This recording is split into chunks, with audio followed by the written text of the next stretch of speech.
Bienvenidos a nuestro canal y les deseamos una agradable experiencia auditiva.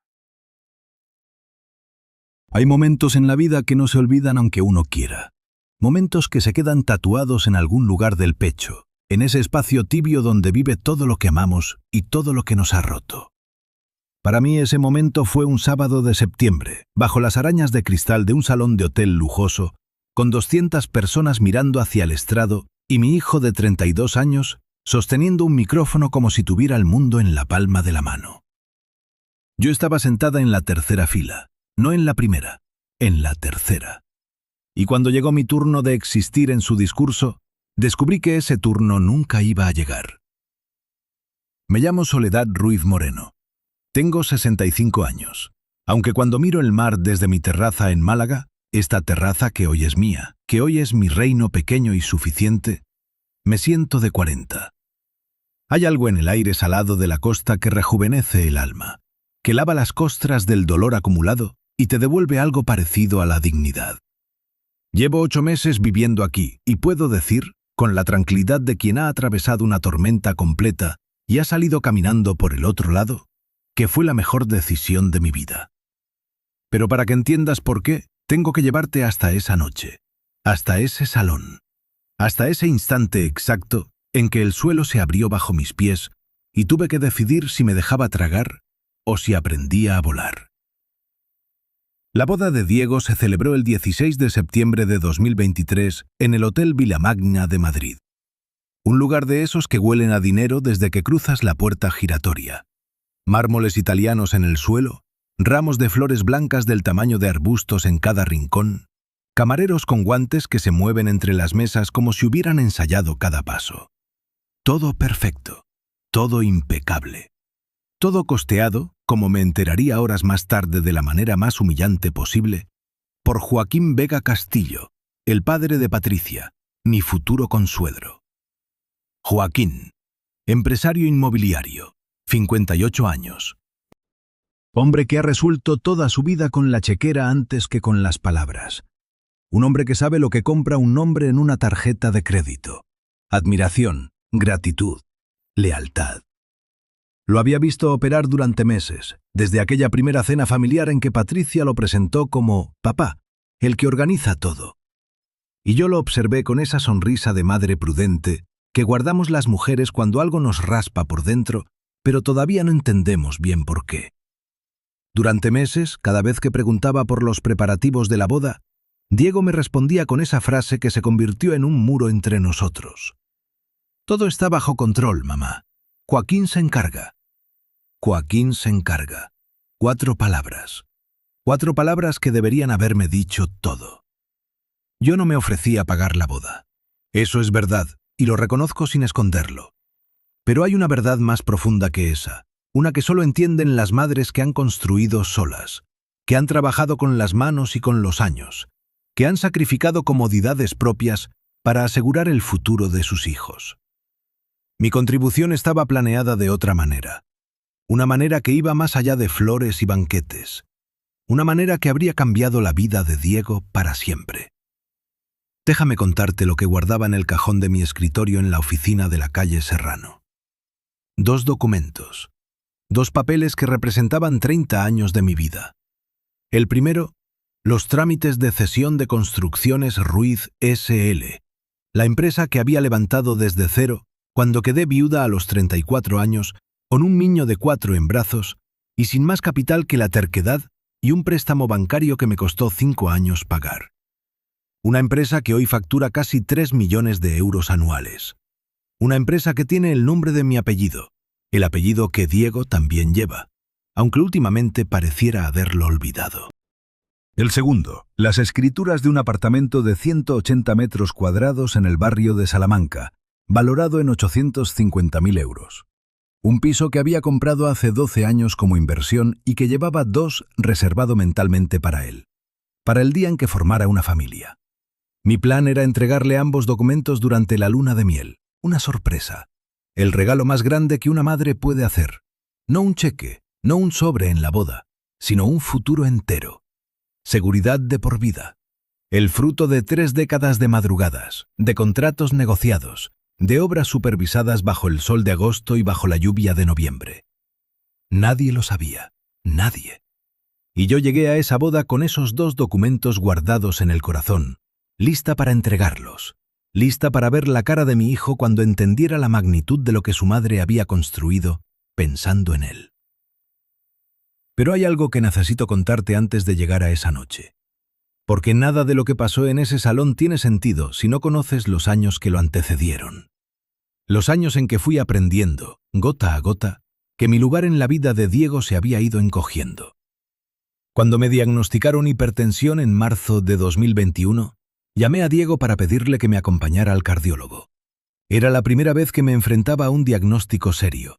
La primera vez que el cuerpo me recordaba que tenía 63 años y que no era invencible. Necesitaba a alguien al lado. Necesitaba a mi hijo. «Mamá, estoy en mitad de un caso importante. Ve en taxi, que para eso está». Para eso está. El taxi. Me fui sola. Escuché sola el diagnóstico. Salí sola a la calle con la receta en la mano y me quedé parada 5 minutos en la acera sin saber muy bien hacia dónde caminar. No porque estuviera perdida geográficamente, sino porque en ese momento entendí algo que había estado evitando entender. Para mi hijo, yo era un asunto de segunda prioridad. En diciembre de 2022, una neumonía me llevó 4 días al Hospital La Paz.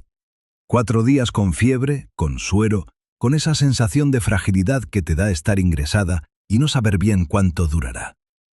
Diego apareció una sola vez, 20 minutos, el teléfono en la mano, los ojos en la pantalla más que en mí, un beso en la frente y descansa, mamá, que tengo que irme. 20 minutos. Yo le había dado 32 años. Las pequeñas humillaciones se acumulan, ¿sabes? No hacen ruido cuando llegan. Son silenciosas, casi educadas. Una excusa aquí, una cancelación allá. Un luego te llamo, que nunca llega. Pero se acumulan con la paciencia de las cosas pequeñas, con esa terquedad de las gotas de agua que perforan la piedra sin prisa y sin pausa. Y un día te despiertas y la piedra tiene un agujero del tamaño de tu corazón. «Mamá, tienes que adaptarte a los tiempos», me decía cuando le pedía que me explicara alguna aplicación del móvil o cuando le contaba que no entendía cómo funcionaba la nueva plataforma del banco. Lo decía con esa condescendencia suave, casi cariñosa, que es la peor de todas las condescendencias porque ni siquiera te da permiso para ofenderte. Mientras tanto, los domingos, Diego visitaba religiosamente la casa de los Vega en Pozuelo. Los domingos que antes de que Patricia entrara en su vida, eran míos. Mis domingos de cocido y conversación larga, de café de sobremesa y televisión encendida de fondo. Mis domingos de madre. Los perdí sin que nadie me preguntara. Callé porque pensé que era temporal. Callé porque soy de esa generación de mujeres que aprendimos a guardar el dolor en un cajón y a seguir funcionando. Callé porque tenía el plan del cajón del escritorio, esos 2 documentos que lo arreglarían todo, que serían el puente de regreso hacia mi hijo. Ahora sé que callé demasiado tiempo. Llegué sola a la boda ese sábado. Rodrigo, el padre de Diego, de quien me separé cuando Diego tenía 18 años, llegó acompañado de su pareja actual. Los 200 personas invitadas llenaban los salones como un cuadro de Sorolla. Colores vivos, risas altas, el olor mezclado de perfumes caros y flores recién cortadas. Diego estaba radiante con su smoking negro, esa sonrisa ancha que heredó de su abuelo paterno, los ojos brillantes de emoción genuina. Lo miré desde lejos un momento antes de acercarme y sentí ese amor de madre que no se va aunque duela. Ese amor terco y sin condiciones que sigue ahí incluso cuando no lo merece nadie. Patricia estaba preciosa. Vestido de encaje, cola larga, el pelo recogido con gardenias blancas. Una muchacha preciosa que quería a mi hijo. Eso nunca lo dudé. Y Joaquín Vega, en la primera fila de honor, saludando a todos con esa naturalidad de hombre acostumbrado a ser el centro, recibiendo felicitaciones como si fuera él el protagonista de la celebración. Amplio de sonrisa, generoso de ademanes, perfecto en ese papel de padre proveedor que lleva toda la vida ensayando. Yo estaba en la tercera fila. Lo repito porque importa. Porque esa fila lo dice todo sobre dónde estaba ubicada en el orden de las prioridades de esa noche. La ceremonia fue hermosa. Yo aplaudí en los momentos correctos, sonreí en las fotos de grupo, intercambié cortesías con parientes que no veía desde hacía años. Por dentro repasaba el discurso que daría cuando llegaran los Grindis. Había pensado en él durante semanas. Sabía exactamente cómo hablar de mi orgullo sin sonar vanidosa, cómo mencionar la sorpresa sin revelarla todavía, cómo tender ese puente que necesitábamos. La cena transcurrió entre risas y el tintineo de copas. El menú era extraordinario. Solomillo con salsa de trufas, langostinos al ajillo, una tarta nupcial de 5 pisos que costó lo que yo ganaba en mis primeros 2 años de trabajo. Todo perfecto, todo caro, todo Joaquín. Y entonces llegó el momento de los brindis. Joaquín tomó el micrófono primero. Habló durante 8 minutos. Lo cronometré sin querer, con esa capacidad involuntaria que tenemos las mujeres mayores para medir el tiempo mientras sonreímos. 8 minutos hablando de su nuevo yerno, de la alegría de haber contribuido a hacer realidad este sueño de amor, de lo orgulloso que estaba de haber podido facilitar esta celebración perfecta. Los aplausos fueron largos, entusiastas, genuinos. Me dije, es normal, ha pagado la boda, tiene derecho a hablar. Luego fue Diego. Mi hijo tomó el micrófono con esa sonrisa confiada, esa postura de abogado acostumbrado a hablar en público. Y la sala entera se aquietó. 200 personas guardaron silencio. Patricia lo miraba desde la mesa principal con una ternura que me enterneció. Incluso yo, incluso desde mi tercera fila, sentí ese orgullo físico, ese calor en el pecho que solo produce ver a tu hijo dueño de un momento. Esperé mi nombre. Las primeras palabras fueron para Patricia, como correspondía. Hermosas, precisas, llenas de ese amor que los hijos aprenden a expresar cuando son felices. Luego mencionó a su padre Rodrigo, con una frase correcta y breve. Luego a los amigos más cercanos, a los compañeros del despacho, a la dueña del restaurante donde se conocieron con Patricia. Yo seguía esperando. Mi nombre tenía que llegar. Tenía que llegar. Y entonces Diego giró el cuerpo hacia la mesa de Joaquín. Y su voz cambió. Adquiría una calidez distinta, una gratitud de otra textura, más densa, más caliente. La voz de alguien que está diciendo exactamente lo que siente, sin filtros ni protocolo. Quiero hacer un agradecimiento muy especial a Joaquín Vega, mi suegro, dijo elevando la copa hacia él. Un hombre que desde el primer día me recibió como a un hijo verdadero. Joaquín, sin tu generosidad, sin tu apoyo incondicional, esta celebración no habría sido posible. Has pagado cada detalle de esta fiesta perfecta, desde las flores hasta la música, desde el catering hasta las habitaciones donde dormirán los invitados que vienen de fuera.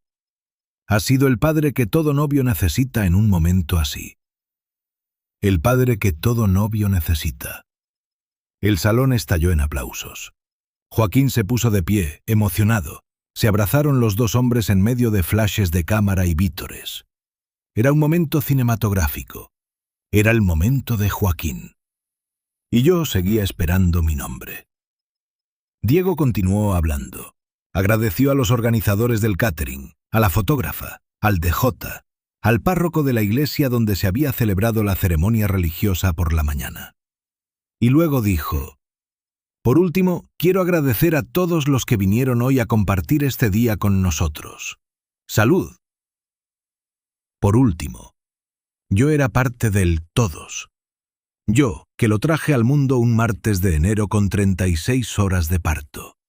Yo, que me quedé viuda cuando él tenía 4 años y no dormí durante un mes entero preguntándome cómo iba a criarlo sola y sacar adelante una empresa al mismo tiempo. Yo, que pagué sus estudios de Derecho, que asistí a cada graduación, que guardé cada trabajo del colegio, cada dibujo, cada fotografía. Yo, que llevaba en el cajón del escritorio un futuro entero con su nombre escrito. Era parte del todos. El silencio que hubo dentro de mí en ese instante no tiene nombre en ningún idioma que yo conozca. No fue tristeza, no fue ira. Fue algo más antiguo y más quieto. Fue el sonido de algo que se rompe para siempre. Sonreí. Eso es lo que hice. Sonreí. Alcé mi copa con todos los demás. Aplaudí con educación. Nadie a mi alrededor habría podido adivinar lo que estaba pasando detrás de mis ojos. He aprendido a hacer eso durante 65 años, a guardar las tormentas adentro y mostrar calma afuera. Pero adentro algo estaba ocurriendo, algo frío y lúcido y definitivo. Mientras el baile empezaba y las parejas salían a la pista y el volumen de la música subía hasta hacer vibrar las copas vacías, yo me quedé sentada con las manos cruzadas sobre el redazo, pensando en esos 2 documentos que guardaba en el cajón. Y por primera vez en meses los vi de otra manera. No como un regalo, como una pregunta. ¿Para quién es este regalo, Soledad? ¿Para el hombre que acaba de borrarte del mapa frente a 200 personas? ¿Para el hijo que no fue a tu cardiólogo, que se quedó 20 minutos en tu habitación del hospital con el teléfono en la mano? ¿Para el hombre que los domingos visita religiosamente la casa de Joaquín Vega, pero no recuerda cuándo fue la última vez que tomó un café contigo? Estuve 1 hora más en la fiesta. 1 hora sonriendo, bailando una pieza con un primo lejano, comiendo el postre que me pusieron delante, respondiendo con amabilidad a quien me hablaba. Una actriz de método en el papel de madre feliz. Luego pedí mi bolso, besé a Patricia en la mejilla, le deseé toda la felicidad del mundo. Y lo decía en serio, Patricia no tenía culpa de nada. Y le dije a Diego que me iba porque tenía el cansancio de los años. «Gracias por venir, mamá», me dijo, como si hubiera sido una invitada cualquiera. Salí del Hotel Vilamaña a las 11:30 de la noche. El aire de Madrid olía a septiembre, a esa tibieza última del verano que sabe que se acaba.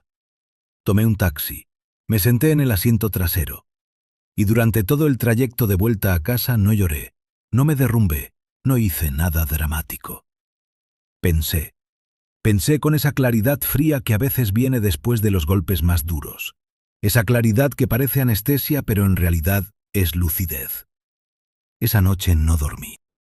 Me senté en el sillón de mi estudio con una infusión de manzanilla que se fue enfriando en mis manos sin que yo la tocara, y repasé los últimos 5 años como quien revisa una contabilidad que no cuadra.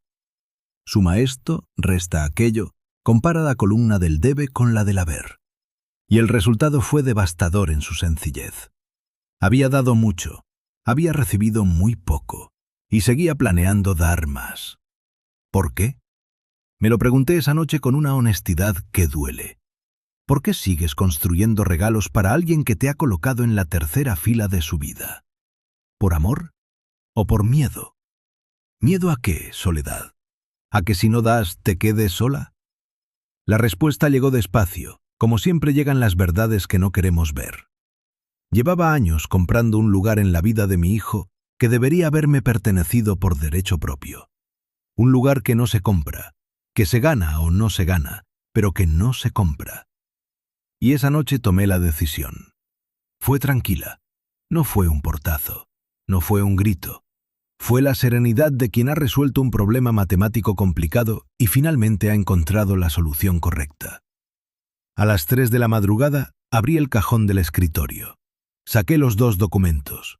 Los miré durante un rato largo, con ese respeto que les tenemos a las cosas que han costado mucho, a las cosas que representan décadas de esfuerzo y madrugadas y dolores de espalda y negociaciones difíciles, y meses de enero con las cuentas justas. Los doblé con cuidado y los guardé en otro cajón, uno diferente. Al día siguiente, a primera hora de la mañana, llamé a mi abogada, a Miriam Castellanos, que lleva mis asuntos desde hace 15 años y que conoce cada centímetro de mi situación patrimonial. Miriam, necesito que vendas hoy. Tengo que hacer cambios importantes en los documentos de sucesión. Hubo una pausa breve al otro lado de la línea. ¿Está todo bien, Soledad? Está todo perfectamente bien. Por primera vez en mucho tiempo está todo perfectamente bien. Miriam llegó a las 11 con su maletín negro y su cara de abogada que ha visto demasiadas cosas como para sorprenderse. Me escuchó en silencio mientras le explicaba lo que quería. Mientras hablaba, fui consciente de que mi voz no temblaba, de que mis manos estaban quietas sobre la mesa, de que cada palabra que decía era exactamente la que quería decir. Quiero modificar el testamento. La empresa Construcciones Ruiz S.L. no irá a Diego. Quiero que la escritura del apartamento de Salamanca tampoco vaya a Diego. Quiero crear una fundación benéfica con ambos activos como patrimonio inicial. Y quiero que todo esté hecho antes de que Diego y Patricia regresen de su luna de miel.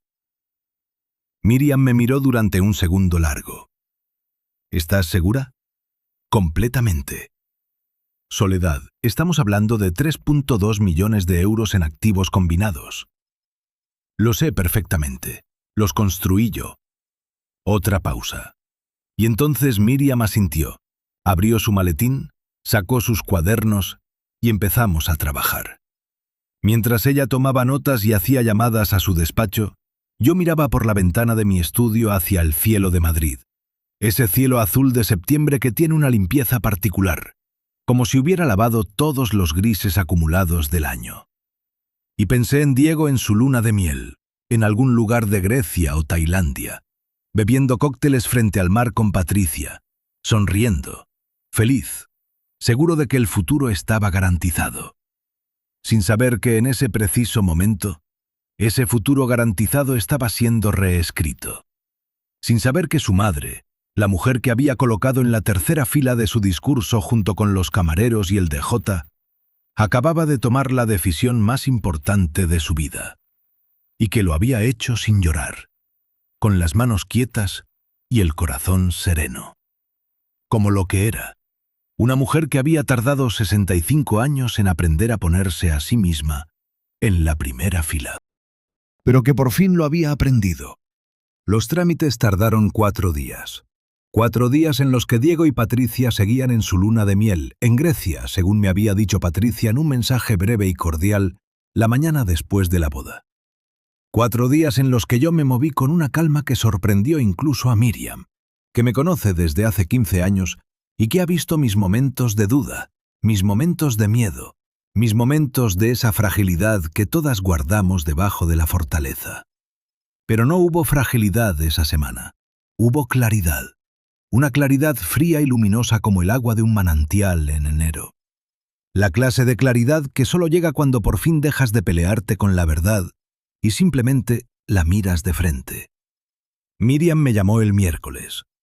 Está todo listo, Soledad. Solo necesito tu firma en 3 documentos. Voy ahora mismo. Firmé sin titubear, sin hacer la pausa dramática que hacen los protagonistas de las películas cuando toman decisiones irrevocables. Firmé con la misma naturalidad con que firmaba los contratos de obra, con que firmaba las nóminas de mis trabajadores, con que había firmado 30 años de vida profesional. Con pulso firme, con el bolígrafo bien agarrado. Construcciones Ruiz S.L. pasaría a ser patrimonio de la Fundación Ruiz Moreno para el acceso a la vivienda, una organización sin ánimo de lucro que daría apoyo a familias en riesgo de exclusión residencial en Andalucía y Madrid. El apartamento del barrio de Salamanca sería vendido en un plazo de 6 meses y los fondos irían íntegramente a la dotación inicial de la fundación. Los 3,2 millones de euros que pensaba dejarle a mi hijo ya no existían en su nombre, existían en el nombre de personas que los necesitaban de verdad. Salí del despacho de Miriam a mediodía y caminé durante 1 hora por las calles de Madrid sin rumbo fijo. Pasé por la calle Serrano, por Goya, por El Retiro. Me senté un rato en un banco frente al estanque, miré los patos, escuché a los niños jugar, sentí el sol de septiembre en la cara. Y en ningún momento sentí culpa. Sentí algo diferente, algo que tardé un rato en identificar porque hacía mucho tiempo que no lo conocía. Sentí alivio. Diego y Patricia regresaron de la luna de miel el 28 de septiembre. El 1 de octubre recibí una llamada de mi hijo. Una llamada correcta, breve, de esas que hacen los hijos que se saben en deuda con sus madres, pero no saben exactamente en qué consiste la deuda. Me contó que el viaje había sido maravilloso, que Santorini era como de postal, que Patricia y él habían hablado mucho sobre el futuro, sobre los planes que tenían. Su voz tenía esa luminosidad de los recién casados que todavía están viviendo en la burbuja de la celebración, todavía protegidos del mundo real por el celofán brillante de la luna de miel. ¿Cómo estás tú, mamá? Muy bien, Diego, perfectamente bien. Me alegro. Oye, cuando puedas me gustaría que vinieras a cenar. Patricia quiere que seas la primera en ver el piso que estamos buscando. Quiere tu opinión. Hubo una pausa que él no notó. Claro, dije. Cuando quieras. Colgué y me quedé mirando el teléfono durante un momento. Pensé en lo que vendría después. En el momento en que Diego se pusiera en contacto con el notario para preguntar por los documentos de sucesión. En la llamada que me haría. En esa conversación. La había ensayado mentalmente muchas veces durante esos 10 días. Había imaginado distintas versiones. Diego furioso, Diego incrédulo, Diego herido, Diego calculador. Había preparado mis respuestas para cada versión. No como una batalla, sino como lo que era. Una conversación que teníamos pendiente desde hacía años y que ya no podía seguir esperando. La llamada llegó el jueves de la segunda semana. Eran las 8 de la noche. Estaba preparando una tortilla en la cocina con la radio encendida de fondo, en esa cotidianidad tranquila que había recuperado sin darme cuenta durante esos días. Esa paz doméstica de la mujer que vive según su propio ritmo, sin adaptar los horarios a nadie más. El teléfono vibró sobre la encimera. El nombre de Diego en la pantalla. Apagué el fuego. Respiré. Contesté. Mamá. Una sola palabra, pero la conozco demasiado bien. La conozco en todos sus tonos. La conozco cuando viene cargada de ternura y cuando viene cargada de otra cosa. Esa vez venía cargada de algo que era una mezcla de confusión y alarma contenida. Hola, Diego. Mamá, acabo de hablar con el despacho del notario García Molina. Me dicen que hubo cambios en el testamento, que hay documentos que ya no están a mi nombre. Así es. Silencio. ¿Cómo que así es? Que has entendido bien. Hice cambios en mi testamento la semana después de tu boda.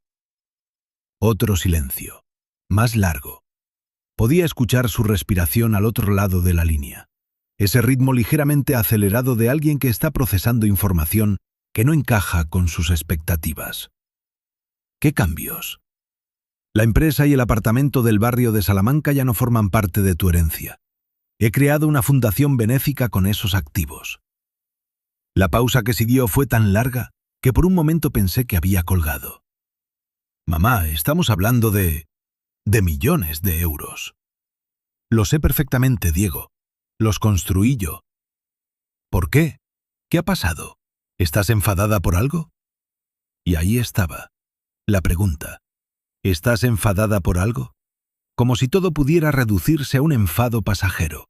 Como si fuera una rabieta que se pasa con un poco de paciencia y una cena de reconciliación. No estoy enfadada, le dije, y era verdad. Estoy lúcida, que es algo muy diferente. Mamá, necesito que me expliques. Te lo explico con mucho gusto, Diego. ¿Cuándo fue la última vez que me acompañaste al médico? Silencio. ¿Cuántos minutos pasaste en mi habitación del hospital cuando tuve neumonía? Más silencio. ¿Cuándo fue la última vez que viniste a comer conmigo un domingo? No a casa de Joaquín, a mi casa, a comer con tu madre. Lo escuché respirar. Mamá, yo... No te estoy pidiendo que me respondas ahora. Te estoy explicando por qué hice lo que hice. Llevaba años guardando en un cajón el mejor regalo que una madre puede hacerle a un hijo. Y la noche de tu boda, entendí que ese regalo estaba destinado a alguien que no lo valoraría, porque nunca ha tenido que ganarse nada. Eso no es justo. No. Diego, en tu discurso de boda mencionaste al catering antes de mencionarme a mí. De hecho, no me mencionaste a mí en ningún momento. Era parte del todos los que vinieron, junto con los 200 invitados y los camareros con guantes blancos. El silencio que siguió fue diferente a los anteriores, más denso, más incómodo.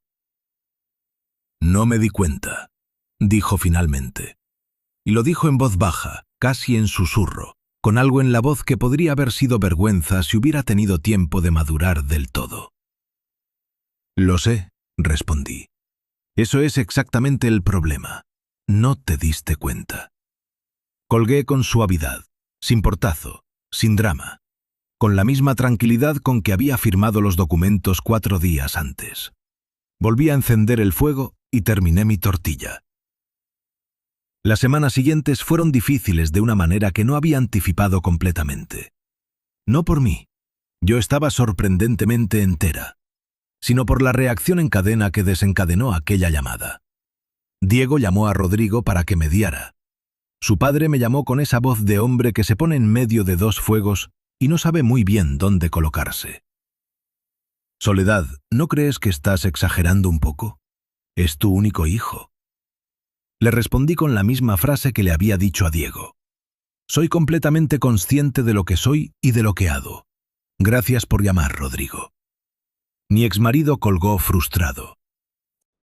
Diego llamó a mi hermana Carmen, que vive en Sevilla y que me quiere de esa manera hermanil complicada que mezcla el afecto genuino con la costumbre de meterse en mis asuntos. Carmen me llamó la primera semana de octubre con su tono de mediadora que conoce tan bien. Sole, entiendo que estás dolida, pero piensa en lo que estás haciendo. Una fundación benéfica está muy bien, pero Diego es tu sangre. Le expliqué con paciencia que precisamente porque Diego era mi sangre, me importaba lo que le iba a ocurrir, que una herencia no ganada convierte a los hijos en personas frágiles, que el mejor regalo que podía hacerle ahora era que aprendiera a construir su propio futuro. Carmen colgó menos frustrada que Rodrigo, pero igual de desconcertada. Y entonces llamó Joaquín. No lo esperaba. O quizás sí, en algún rincón de mi mente donde guardo las cosas que sé, pero que prefiero no pensar todavía. Soledad, dijo su voz grave y segura, esa voz de hombre que ha negociado muchos contratos y que sabe cuándo ser directo. Sé lo que ha pasado. Diego me lo contó. Quería llamarte para decirte que entiendo perfectamente tu decisión. No me lo esperaba. ¿Perdona? Entiendo tu decisión, repitió. Y si te soy honesto, creo que no me comporté bien el día de la boda. Mi discurso fue demasiado largo, demasiado protagonista. Me dejé llevar por el orgullo de haber contribuido económicamente y no pensé en cómo eso podía hacerte sentir a ti. Me quedé en silencio un momento. Joaquín, déjame terminar.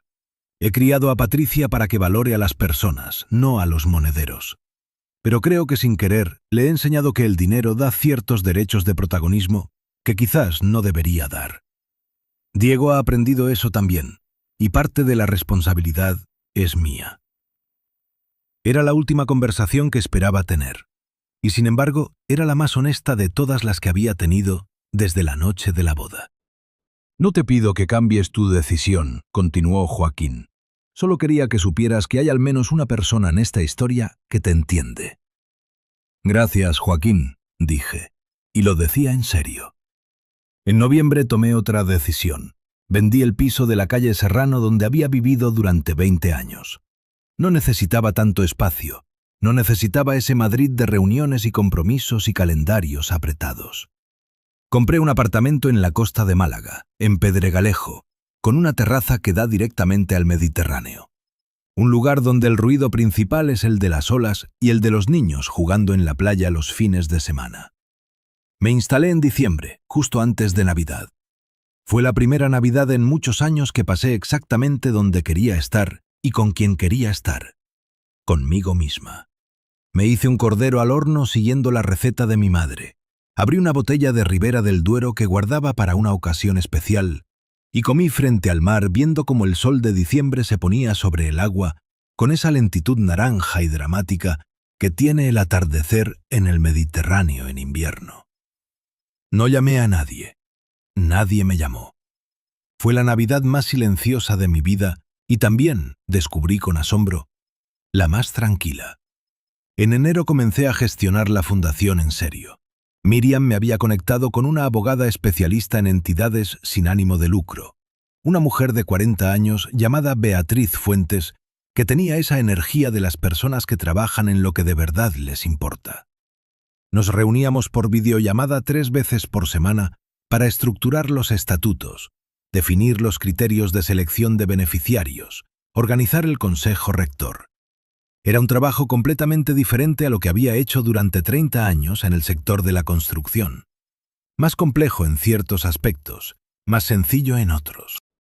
Y profundamente satisfactorio de una manera que el negocio familiar nunca lo había sido de la misma forma, porque el negocio familiar siempre había tenido ese peso de la obligación, de la responsabilidad heredada, de la necesidad de mantener algo que otros esperaban de ti. La fundación era solo mía, nacida de una decisión libre, sin deudas emocionales con nadie. En febrero empezamos a recibir las primeras solicitudes de familias. Las leí todas personalmente, cada historia de cada familia que necesitaba ayuda para acceder a una vivienda digna. Había madres solas con hijos pequeños. Había parejas jóvenes aplastadas por los precios del alquiler en Madrid. Había familias mayores desahuciadas por circunstancias que nadie elige. Cada historia era una vida real, concreta, con nombres y caras detrás de los formularios. Por primera vez en años, sentí que el dinero que había construido con tanto esfuerzo estaba exactamente donde debía estar. En marzo recibí una carta, no un mensaje de WhatsApp, no un correo electrónico, una carta escrita a mano, en papel de calidad, con la letra de Diego que reconocería en cualquier parte porque se la vi formarse desde los 4 años, letra a letra, en los cuadernos del colegio que guardaba todos en una caja en el trastero. «Mamá», comenzaba, «no escribo para pedirte nada, no escribo para intentar cambiar lo que has decidido. Escribo porque llevo meses cargando con algo que necesito decirte, no para que me perdones, sino porque tienes derecho a escucharlo». Seguí leyendo de pie, junto a la ventana que daba al mar. He empezado terapia en enero, no porque me lo sugirieran, sino porque me di cuenta de que algo en mí no funcionaba bien desde hacía tiempo y que no lo había querido ver. El terapeuta me ha ayudado a entender cosas que prefería no entender. Doblé la carta un momento, la desdoblé. Fui un mal hijo, no de golpe, no en un momento dramático, sino de la manera más cobarde.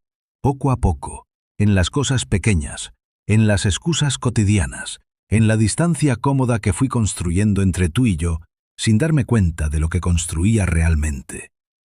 Cuando te dejé sola en la consulta del cardiólogo, cuando estuve 20 minutos en el hospital mirando el teléfono, cuando empecé a medir mi tiempo de una manera en que tú siempre salías perdiendo.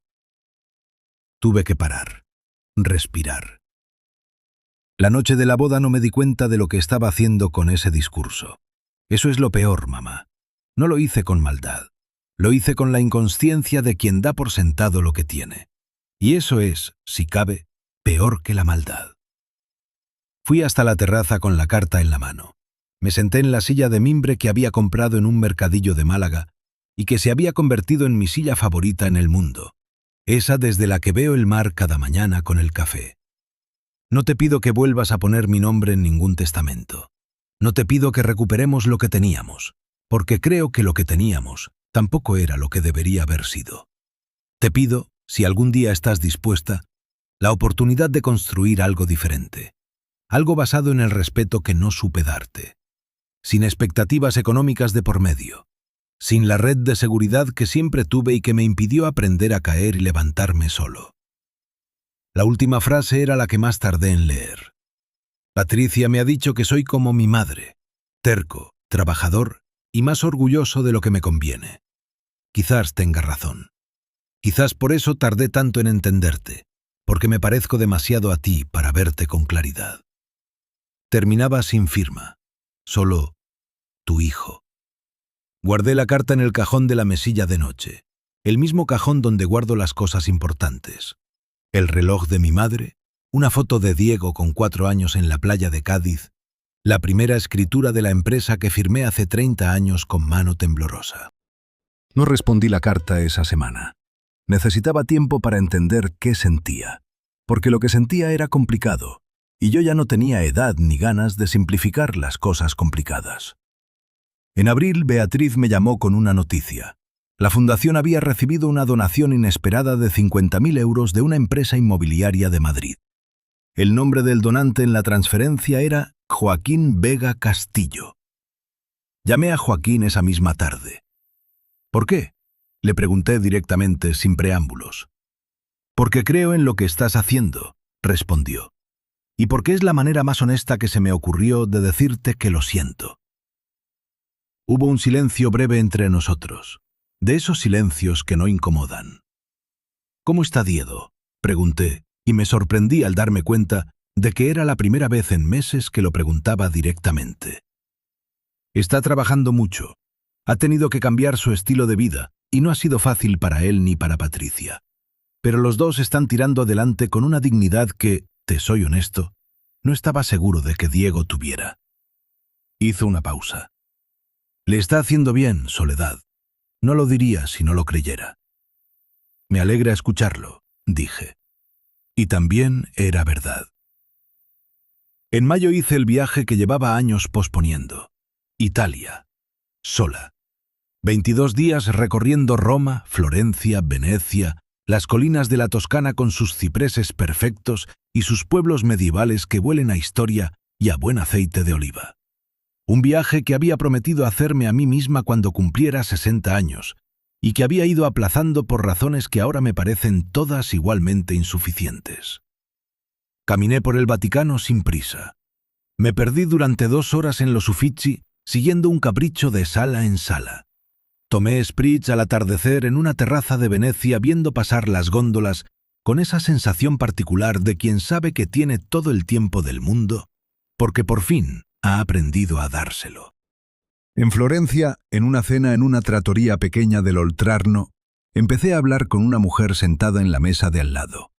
Elisabetta, viuda italiana de 61 años, profesora universitaria jubilada, viajera solitaria que recorría su propio país, redescubriéndolo como si fuera extranjera en él. Compartimos esa cena y 4 más durante los días siguientes. Compartimos paseos por jardines y conversaciones largas sobre la vida, sobre lo que significa envejecer con dignidad, sobre las segundas oportunidades que existen si uno se da permiso de verlas. Hablamos de nuestros hijos con la honestidad que solo es posible entre desconocidas que probablemente no volverán a verse. Esa honestidad sin consecuencias que resulta ser la más pura. Los hijos, me dijo Elisabetta una tarde frente al Arno, nos enseñan quiénes somos. A veces lo que nos enseñan es doloroso, pero siempre es verdadero. Me quedé pensando en esa frase durante el resto del viaje, y durante el vuelo de regreso a Málaga, y durante los días siguientes en mi terraza frente al mar. Los hijos nos enseñan quiénes somos. Diego me había enseñado que yo llevaba años siendo una madre que compraba afecto con herencias futuras, que esperaba en silencio en lugar de hablar, que toleraba la indiferencia con la esperanza de que un día, mágicamente, se convirtiera en atención. Esa madre ya no existía. La que existía ahora se sentaba en una terraza en Málaga cada mañana con su café, miraba el Mediterráneo y pensaba que la vida, incluso a los 65 años, incluso después de los golpes más inesperados, puede reinventarse completamente. En julio, Joaquín me llamó con una última noticia. Diego ha venido a verme para rechazar la ayuda económica que le ofrecí. ¿Cómo? Patricia y él están pasando apuros. Yo me ofrecí a ayudarlos, como haría con cualquier familiar. Y Diego me dijo que no, que necesitaba aprender a resolver sus problemas sin ayuda de nadie. El silencio entre Joaquín y yo duró un momento largo y cómodo. ¿Sabes lo que me dijo?, continuó Joaquín. Me dijo que había usado mi generosidad para ignorar a su madre en el día de su boda, y que eso no había estado bien. Se disculpó. Cerré los ojos un momento. También me pidió que si algún día hablaba contigo, te dijera que está intentando ser el hombre que tú mereces que sea. No para recuperar lo que perdió, sino porque te lo debe. Colgué suavemente. Salí a la terraza. Me apoyé en la barandilla y miré el mar. Hacía calor. Julio en Málaga tiene esa generosidad de los veranos mediterráneos, ese sol que lo cubre todo con una luz dorada que hace que todo parezca más sencillo de lo que es. Abajo en la playa había familias con niños pequeños, parejas cogidas de la mano, personas mayores con sombreros de paja leyendo bajo las sombrillas. Vida. Vida normal y cotidiana y suficiente. Pensé en Diego, en la carta que guardaba en el cajón de la mesilla, en ese hombre de 32 años que estaba aprendiendo, tarde, pero por fin, lo que significa construir algo con las propias manos, lo que significa ser responsable de una vida sin red de seguridad, lo que significa equivocarse y cargar con las consecuencias sin que nadie las amortigüe. Pensé en si lo llamaría algún día, y llegué a una conclusión que fue, en su sencillez, la más honesta de todas las que había llegado en esos meses. Todavía no. Todavía no era el momento. No porque quisiera castigarlo más, sino porque algunas cosas necesitan su tiempo exacto para sanar de verdad, y apresurarse arruina el proceso. Diego necesitaba seguir construyendo su vida propia. Yo necesitaba seguir construyendo la mía. Y si algún día, desde esas dos vidas construidas por separado, podíamos encontrarnos como dos personas que se respetan mutuamente, entonces habría algo real que celebrar. Pero ese día aún no había llegado, y yo podía esperar. Podía esperar con la paciencia serena de quien ya no espera desde el miedo, sino desde la plenitud. Esta mañana me levanté a las 7. Hice café con mi cafetera italiana que compré en Nápoles, una cosa pequeña y plateada que hace el mejor café del mundo si le das el tiempo que necesita. Salí a la terraza con la taza en la mano y me quedé mirando el mar durante un rato largo. El cielo era de ese azul particular de las mañanas de agosto en la costa, un azul todavía suave, todavía con algo de la noche guardado en él. Pensé en todo lo que ha pasado en este último año, en la mujer que entró al Hotel Vilamaña el 16 de septiembre de 2023 y la mujer que soy hoy. Son la misma persona y también son personas completamente diferentes, de la misma manera en que el mar que veo cada mañana es el mismo mar y también es siempre diferente, renovado, inagotable. La mujer que entró a esa boda cargaba con años de silencio acumulado. Cargaba con la costumbre de dar sin pedir nada. Cargaba con el miedo a que si dejaba de dar, perdería lo poco que le quedaba del amor de su hijo. Cargaba con ese regalo enorme y secreto en el cajón del escritorio. Ese regalo que era también, sin que ella lo supiera todavía, una manera de comprar un lugar en una vida donde no la habían invitado del todo. La mujer que soy hoy no carga con nada de eso. Tiene una fundación que está ayudando a 14 familias a acceder a una vivienda digna este año. Tiene una terraza frente al mar donde el café sabe mejor que en ningún otro lugar del mundo. Tiene una amistad nueva con una mujer italiana que se llama Elisabetta y que le manda fotos de los jardines de Florencia los jueves por la mañana. Tiene la certeza de que tomó la decisión correcta, no porque fuera la más fácil ni la más cómoda, sino porque fue la más honesta. Y tiene guardada en el cajón de la mesilla una carta de 3 páginas escrita a mano que todavía no ha respondido, pero que algún día responderá, cuando sea el momento exacto. La vida empezó a los 65 años, y es más hermosa de lo que imaginé. Han pasado 16 meses desde aquella noche en el Hotel Vilamaña. Lo sé porque lo cuento. No de manera obsesiva, no con el calendario marcado de quien vive pendiente del pasado, sino con esa conciencia tranquila que da el tiempo cuando lo has atravesado de verdad, cuando has salido del otro lado con algo que antes no tenías. 16 meses. 500 noches, más o menos, en las que he aprendido a dormir de otra manera, sin el peso que no sabía que cargaba, sin ese ruido sordo que produce la espera de ser reconocida por alguien que no sabe verte. Esta mañana, como cada mañana, el mar estaba ahí. A veces pienso que el Mediterráneo es el mejor terapeuta que he tenido en mi vida, y he tenido alguno bueno. No dice nada, no te cobra por hora. No te sugiere técnicas de respiración ni te recomienda libros de autoayuda. Solo está. Se mueve. Cambia de color según la luz y el viento y la hora del día. Y en esa constancia cambiante hay algo que me ha enseñado más sobre la vida que muchos años de intentar controlar lo que no se puede controlar. Recibí una llamada de Diego hace 3 semanas. No la esperaba, aunque quizás en algún lugar quieto de mí misma sí la esperaba. De esa manera en que esperamos las cosas que sabemos que llegarán sin saber cuándo. Era un martes por la tarde. Yo estaba en la cocina pelando gambas para una pasta, con las manos mojadas y la radio encendida. El teléfono sobre la encimera. Su nombre en la pantalla. Respiré. Contesté. Mamá. Esta vez su voz era diferente a todas las versiones que había escuchado antes. No era la voz luminosa del recién casado. No era la voz tensa de quien acaba de recibir una noticia que no esperaba.